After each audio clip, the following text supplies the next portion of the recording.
February 1943. Kasserine Pass. German commanders witnessed the impossible. American tanks coordinated across miles of chaos, as if connected by telepathy. No flares, no couriers, no flags. Just flawless, deadly unity. What hidden force gave Shermans the power to outthink and outfight Germany's best? February 20th, 1943.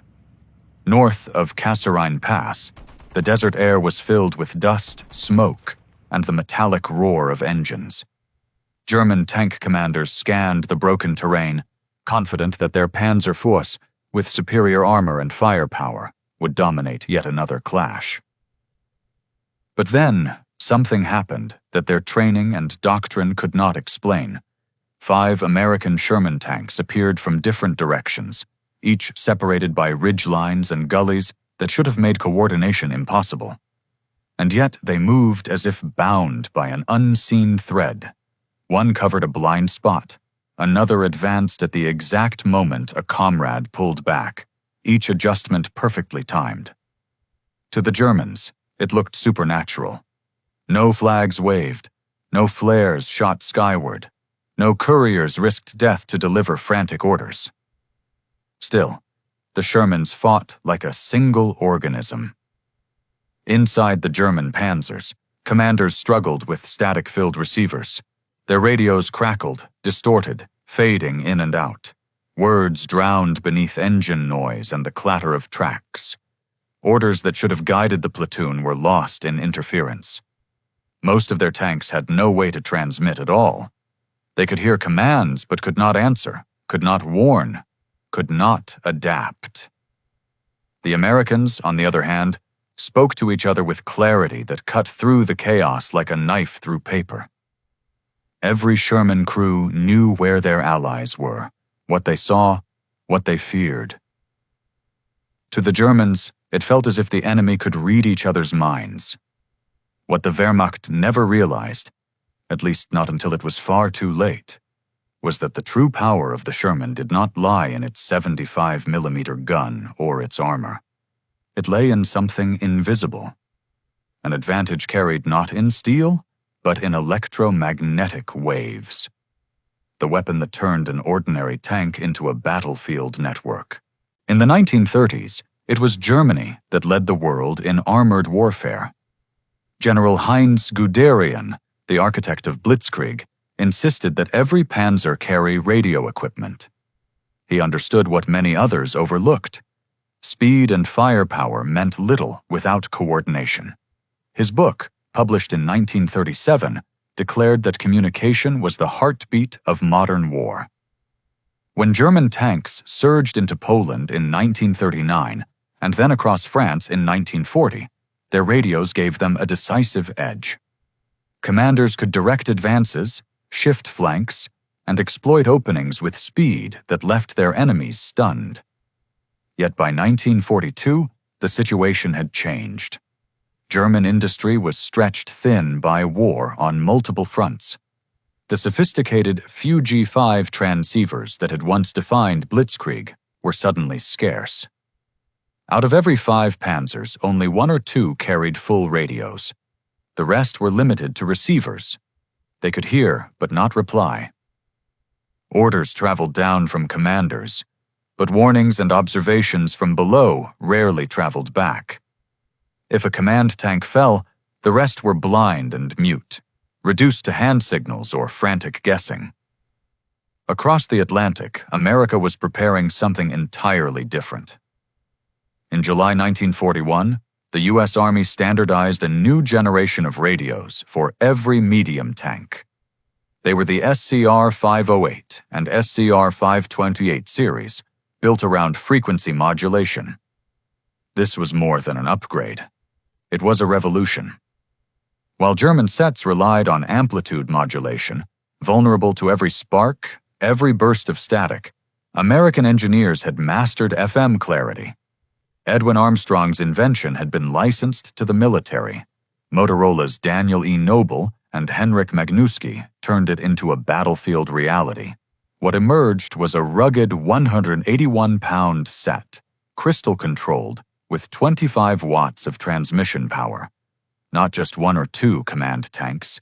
Every single Sherman would carry one. It was an industrial commitment only America could make.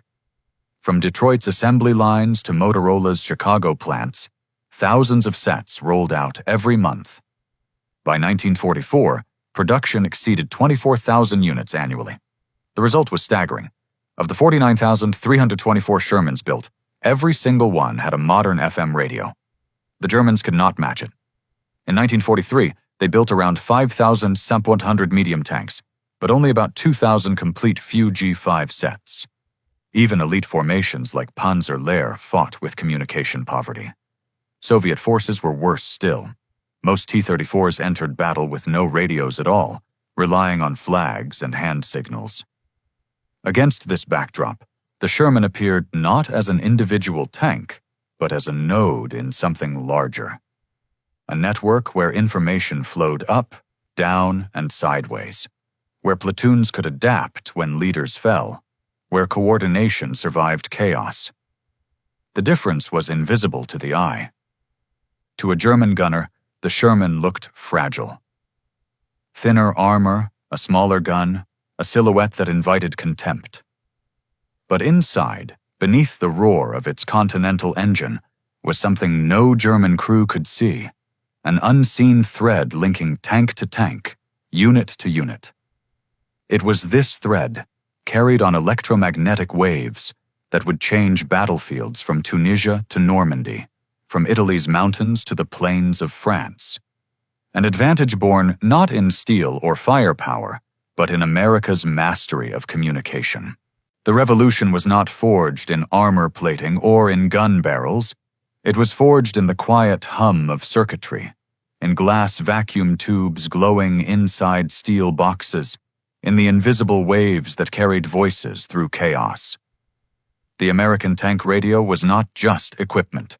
It was transformation. At the center stood the SCR 508 system. Its heart, the BC 604 transmitter, delivered 25 watts of clear, steady power, more than double the output of the German FUG-5.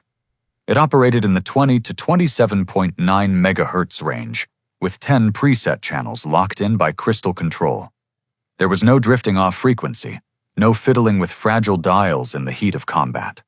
Once tuned, it stayed tuned. Alongside the transmitter were twin BC 603 receivers, allowing a commander to monitor more than one channel at once. A tank leader could stay connected to his platoon while listening for company-level orders. It meant situational awareness that German commanders could only dream of. Information flowed instantly, up and down the chain, sideways across units. In battle, seconds meant survival. These radios turned seconds into victories. The genius lay in frequency modulation itself. Edwin Armstrong's FM eliminated the curse of static. German amplitude modulation radios picked up every burst of interference, the roar of engines, the crackle of spark plugs, the grind of tracks. In American tanks, FM cut through all of it. A commander's words remained sharp and clean, even under artillery fire. To a Sherman crew, orders were never garbled. To a German crew, half the battle was fought against the radio itself. Inside the Sherman, the system reached every man. The BC 606 intercom tied the crew together. Throat microphones captured words without being drowned by engine noise. Noise-canceling headsets let gunners, loaders, and drivers speak, as if in the calm of a quiet room. Warnings of an enemy flank, calls for ammunition, urgent reports, all carried without delay. Contrast this with many German tanks, where crewmen shouted, tugged at sleeves, or relied on crude signals in the heat of battle. Power stability was another hidden weapon. The SCR 508 could run on 12 or 24 volts, automatically adjusting to the tank's system. A dynamotor filtered out sparks and surges, delivering smooth current. German sets, wired directly into vehicle electrics, absorbed every spark as static. Each movement of the machine itself became noise, sabotaging the crew's own communication. American doctrine evolved to exploit these advantages. The combat command structure, flexible, modular, task forces assembled for specific missions, would have been impossible without universal radio. Units could be combined, reorganized, or redirected at will. A Sherman company could be split and reformed in hours, confident that every tank would remain connected. German forces, chained to rigid hierarchy, struggled to adapt. Their very organization was shaped by communication limits. The scale of American production turned theory into dominance. In 1942, just under 4,000 sets rolled off assembly lines. In 1943, 11,000 more. By 1944, over 24,000. By war's end, more than 50,000. Enough to equip every Sherman ever built. Enough to ensure that no American tank crew fought in silence. For the Germans, production never caught up.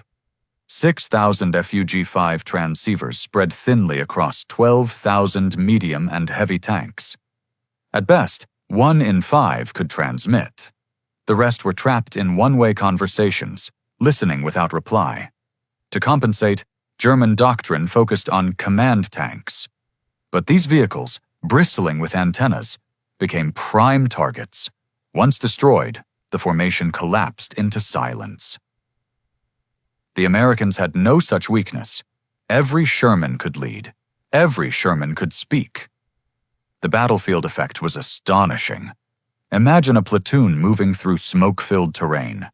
A German unit depended on visual contact, flags, hand signals, the sight of their leader's tank. A burst of artillery, a ridge line, even a single tree line could shatter their cohesion. For the Americans, the same terrain was no barrier. One tank spotted the enemy. Another warned of an ambush. Within moments, all 5 adjusted as one. This was more than communication. It was collective intelligence. It was the first battlefield network in history. Tanks that should have been isolated became connected minds. Decisions once delayed by distance were made instantly. To the Germans, it looked like uncanny discipline. In truth, it was technology. Unseen, unheard, but decisive. From Tunisia to Italy, from Normandy to the plains of France, this invisible revolution changed every battle it touched. The Sherman, mocked for thin armor and a small gun, carried inside it the most advanced weapon of all, the ability to fight together when others fought alone. The proving ground for this invisible weapon was not a laboratory, but the dust and fire of North Africa. Operation Torch in November 1942 brought American armor ashore in Morocco and Algeria. The 2nd Armored Division rolled into combat carrying the new SCR-508 radios. At first, the advantage was subtle. German commanders noted good discipline among the Americans, but they did not yet grasp the depth of what they faced. Then came Kasserine Pass, February 1943. On paper, it was a German victory. The Afrika Korps, battle-hardened and confident, pushed back inexperienced American units. But inside the chaos of that defeat, something extraordinary happened. Scattered elements of the 1st Armored Division, units that had never trained together, crews who had never even met, maintained coordination across 50 miles of battlefield. They maneuvered, regrouped, and called artillery support as if they were one. German observers were stunned. How could such a broken force still fight as a coherent whole? The answer lay in voices carried by FM clarity, linking tanks across distances that German radios could not reach. By the autumn of 1943, the campaign shifted to Italy. Here, in the mountains and valleys, German commanders believed the terrain itself would break American coordination. Peaks and ridgelines blocked sight lines.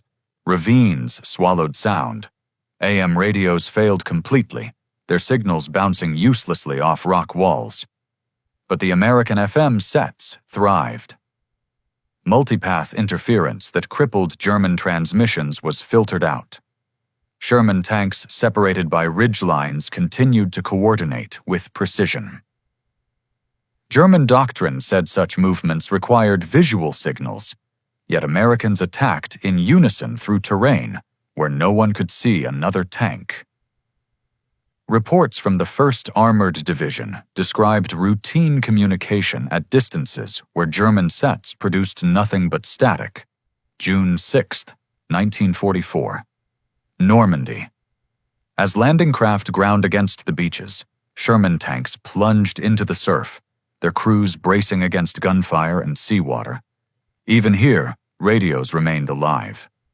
Shermans could speak directly with naval fire support, adjusting bombardments in real time.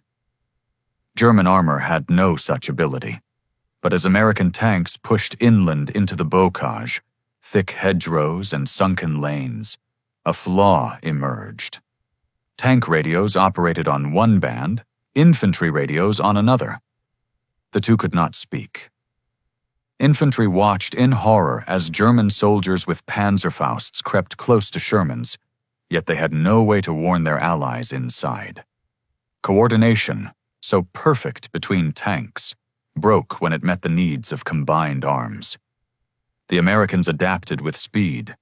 Crews welded ammunition boxes to tank hulls, fitted with field telephones wired directly inside. Now infantry could pick up a handset, shout a warning, call for support, or direct fire. A simple solution, improvised on the battlefield, closed the gap. By Operation Cobra in July 1944, the system was standard. What followed was one of the most devastating demonstrations of American radio power.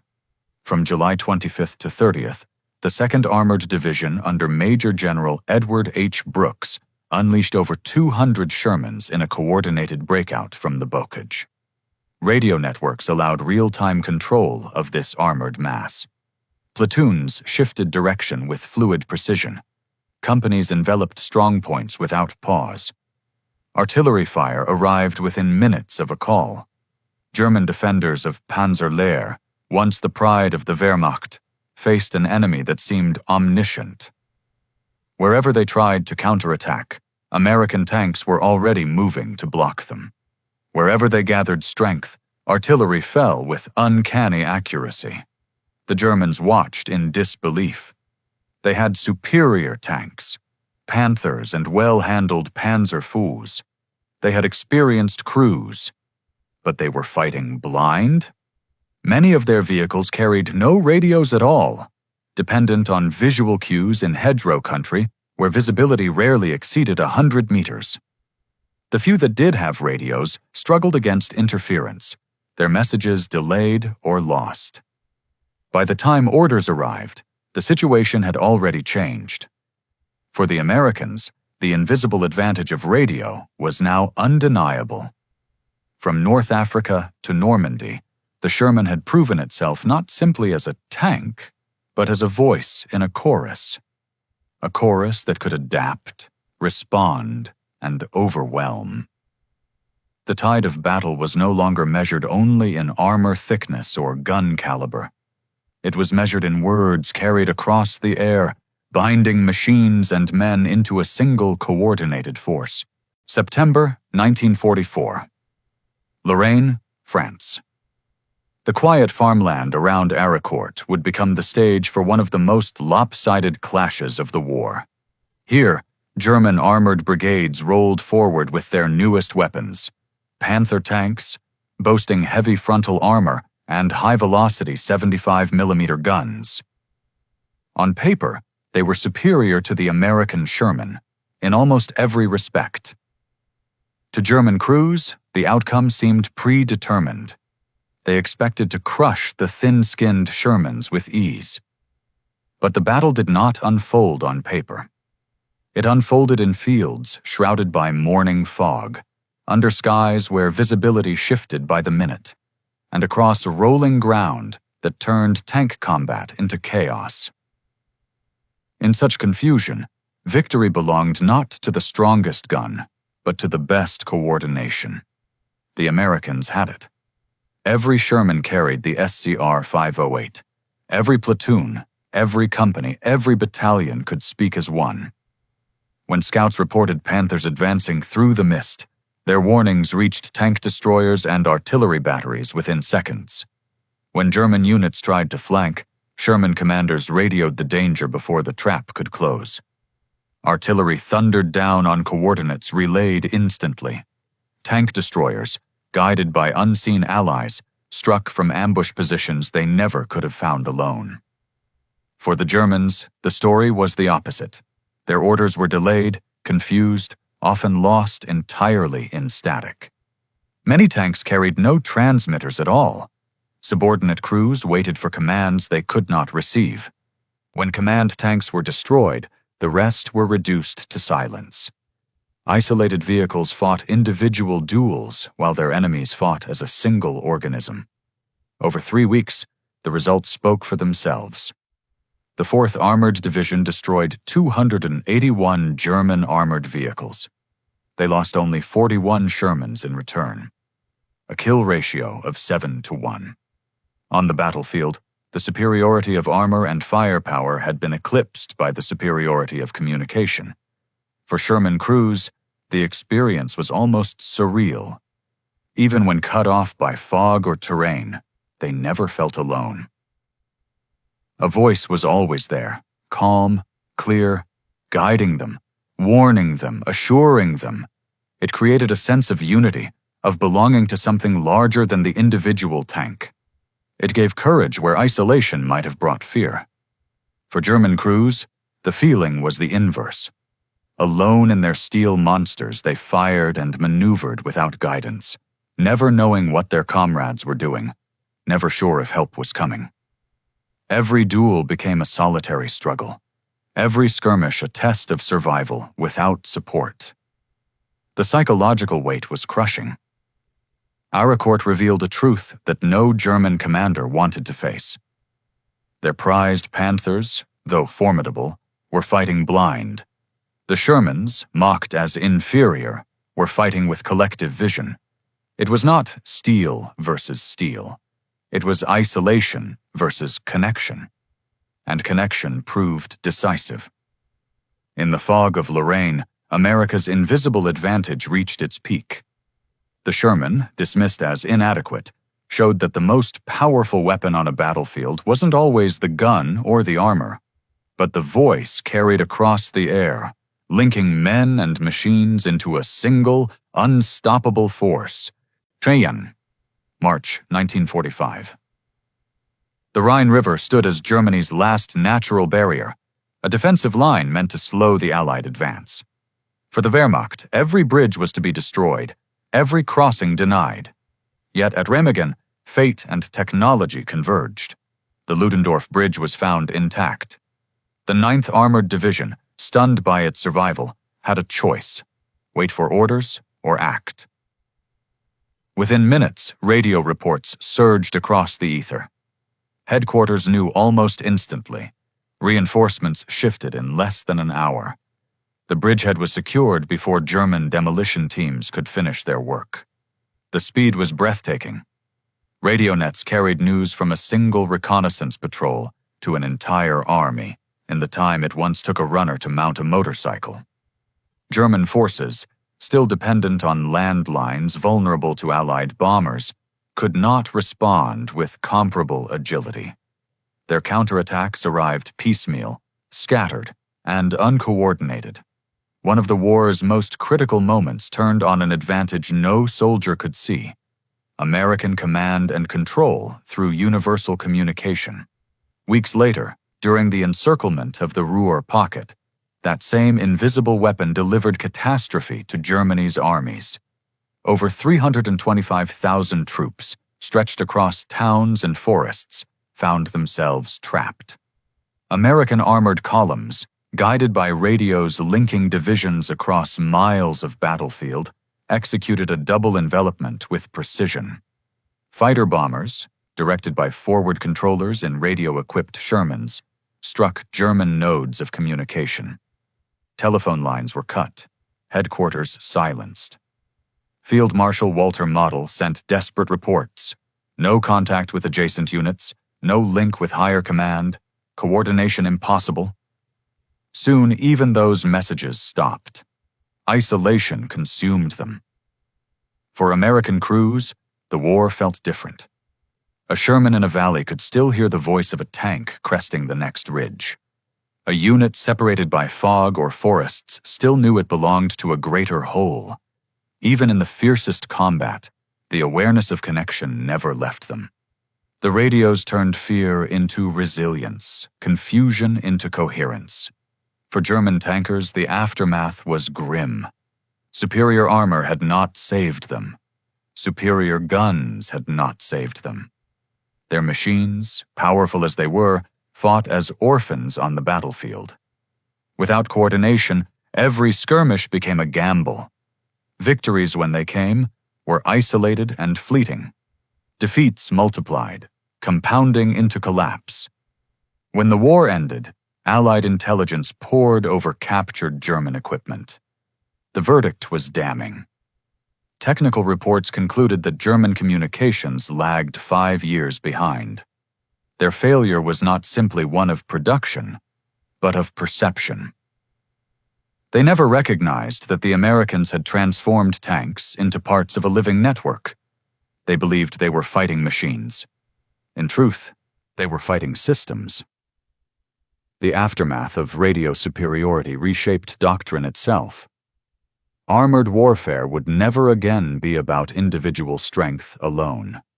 It would be about the collective, the ability of machines and men to act as one. The lesson was carved into the ruins of Germany's shattered armies, written not in steel or fire, but in silence. The silence of broken radios, the silence of commands that never arrived, the silence of isolation that crushed even the strongest tanks. When the guns finally fell silent in May 1945, the reckoning began. German officers examined the ruins of their vaunted Panzer divisions and asked how tanks superior in armor and firepower had fallen to vehicles they had once mocked. The answer lay not in the thickness of steel, but in the weight of 181 pounds of radio equipment. The Sherman, derided as undergunned, had carried inside it a weapon far more decisive than its cannon: the ability to speak, to listen, to coordinate. Captured reports confirmed it. U.S. Army Technical Intelligence concluded that German tank communications were 5 years behind. The absence of frequency modulation, the scarcity of transceivers, the vulnerability to interference. These were not small shortcomings. They were fatal flaws. Soviet evaluators, given access to captured German sets, ignored them. Instead, they copied American designs. The future of armored warfare would not be built from German blueprints. It would be built from the American model of universal, reliable communication. The lesson endured. In the 1950s, the new Bundeswehr embraced it fully. Every Leopard tank rolled out with comprehensive radio systems. Training manuals declared the truth plainly. German defeat had proven that information dominance outweighed platform superiority. The steel monster without a voice was no match for the weaker machine that fought as part of a connected whole. The legacy stretched forward into modern war. In 1991, during the Gulf War, coalition forces armed with sophisticated communication networks annihilated Iraqi units equipped with powerful Soviet-designed tanks. Once again, better armor and guns failed against superior coordination. In 2003, the pattern repeated. Network-centric warfare triumphed over platform-centric war.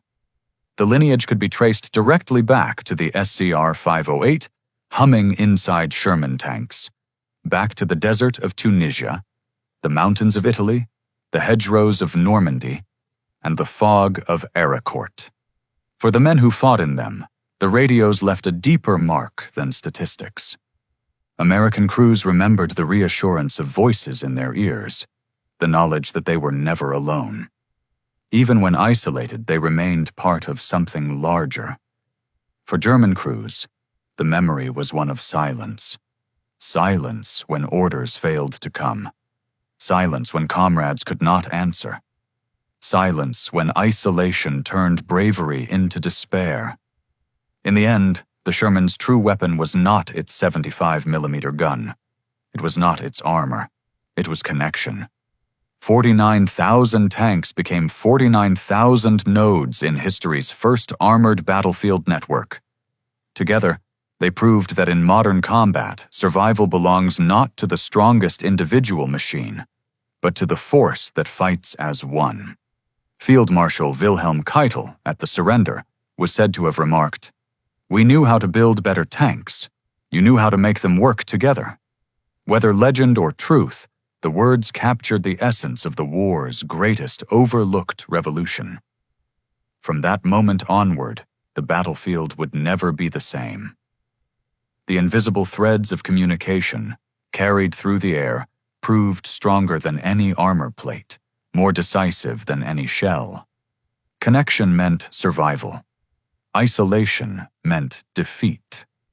And in World War II, the Sherman tank taught the world that the future of war would be written not only in fire and steel, but in the unseen power of voices carried on the air.